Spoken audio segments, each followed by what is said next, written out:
Hello dear students, how are you. अब आइए देखते हैं कि संधारित्र में क्या कार्य है परावैद्युत का।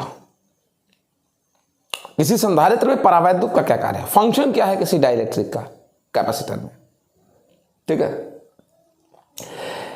है ना। तो आइए इसको देखना शुरू करते हैं। पहले आप समझिए, ये सबको पता है कि प्रत्येक पदार्थ किससे मिलकर बना है, अणुओं से मिलकर बना है। ये बहुत आम सी बात है। और अणुओं की अगर बात कर दें तो अणु परमाणुओं से मिलकर बना है। अणु किससे मिलकर बना है, परमाणुओं से।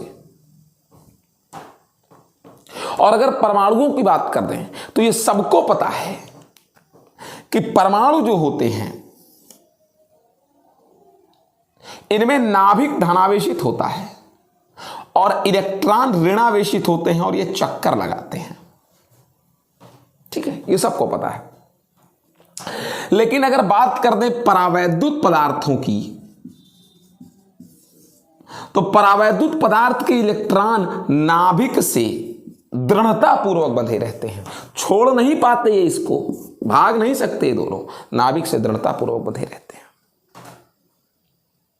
अब अगर आप किसी परावैद्युत पदार्थ की पट्टी को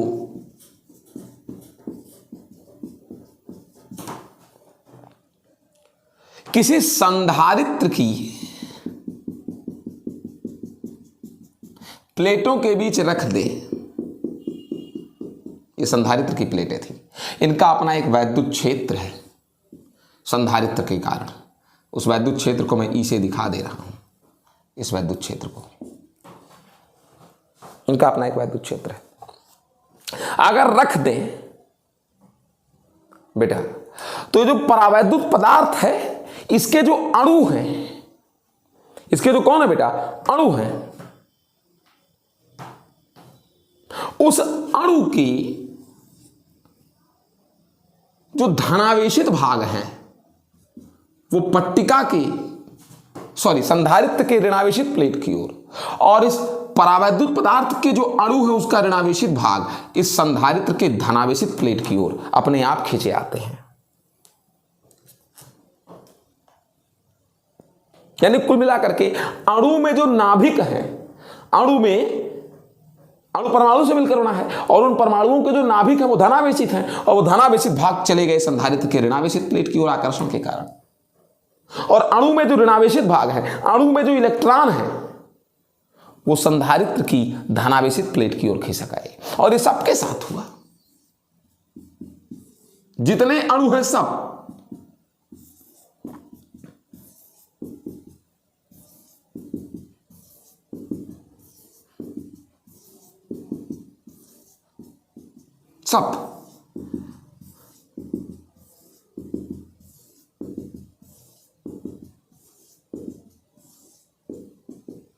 सब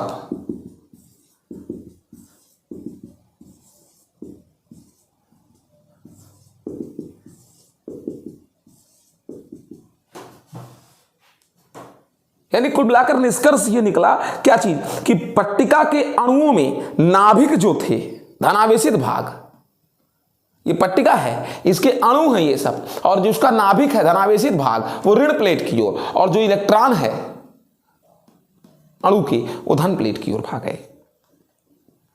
ठीक है ना। यानी कुल मिलाकर निष्कर्ष क्या निकलता है कि पट्टिका के प्रत्येक अणु का एक सिरा धनावेशित और एक सिरा क्या हो गया, ऋणावेशित हो गया। यानी कुल मिलाकर हम ये भी कह सकते हैं इस चीज को कि प्रत्येक अणु ध्रुवित हो गया है। ध्रुवित होने का मतलब एक सिरा धनात्मक और एक सिरा ऋणात्मक। पट्टिका का प्रत्येक अणु ये इस प्रकार से हुआ, और निष्कर्ष ये निकला कि इस संधारित्र के धनावेशित प्लेट के जो सामने वाला भाग है, संधारित्र के धनावेशित प्लेट के जो सामने परावैद्युत भाग है, अगर आप उस पर ध्यान दें तो वो ऋणात्मक हो गया है, और संधारित्र की ऋणात्मक प्लेट के सामने जो परावैद्युत भाग है आप देखें वो धनात्मक हो गया है कि नहीं है।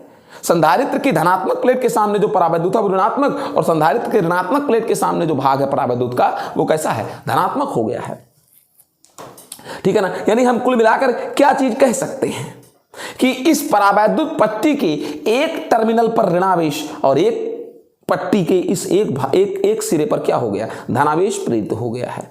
ठीक है ना, यानी हम कुल मिलाकर एक चीज जरूर कह सकते हैं, क्या चीज, कि इन आवेशों को जो इस पट्टी के एक तरफ ऋणावेशित और एक तरफ धनावेशित है, इनको ध्रुवित आवेश कहते हैं।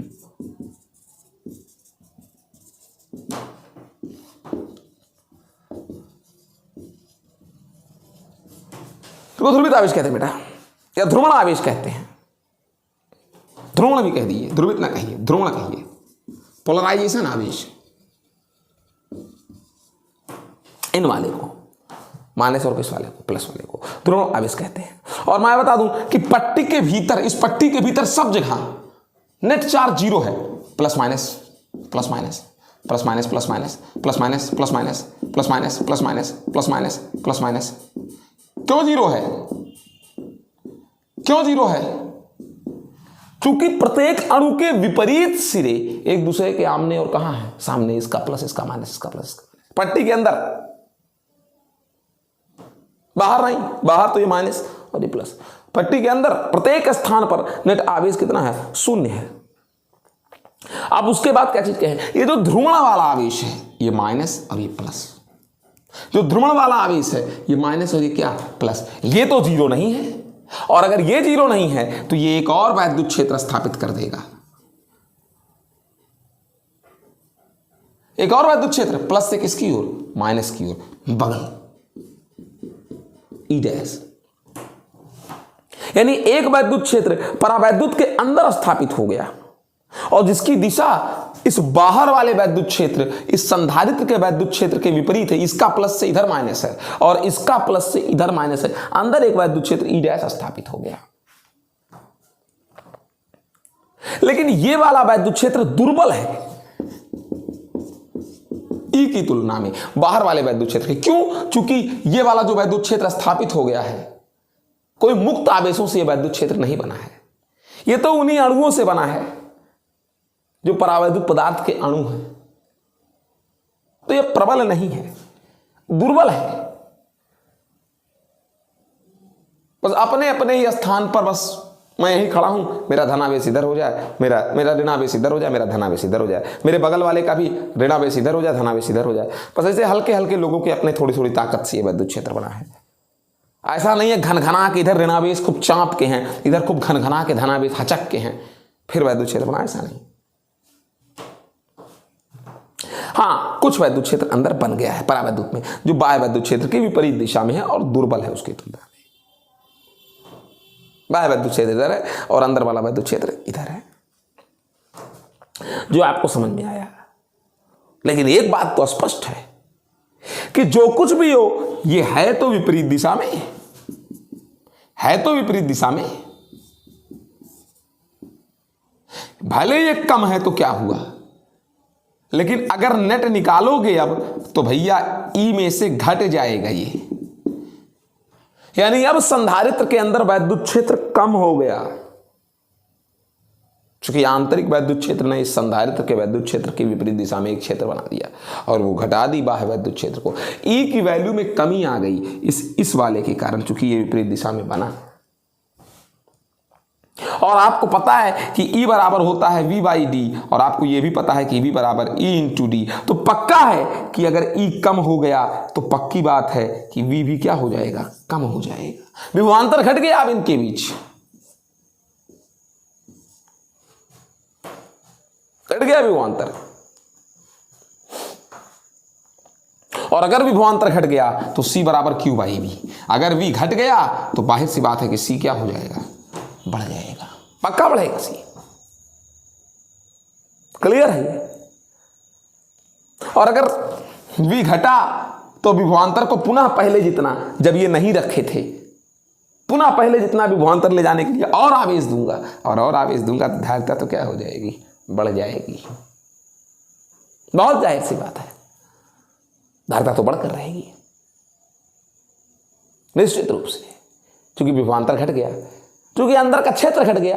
और V बराबर E/D होता है, तो E घटा तो जाहिर सी बात है V घटेगा, और V घटा तो C तो बढ़कर ही रहेगा।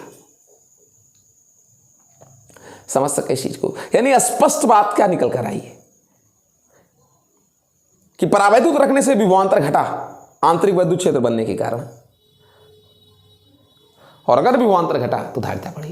यानी मैं कह सकता हूं कि संधारित्र आवेश के संग्रहण की क्षमता बढ़ जाती है अगर बीच में क्या रख दिया जाए, परावैद्युत रख दिया जाए। यानी परावैद्युत का काम है संधारित्र की धारिता बढ़ाना, आवेश के संग्रहण को बढ़ाना, आंतरिक वैद्युत क्षेत्र को घटा दे, मतलब संधारित्र के वैद्युत क्षेत्र को घटा देना। तो कुल मिलाकर धारिता बढ़ी है, यानी कि परावैद्युत के प्रयोग से धारिता क्या होती है, बढ़ती है।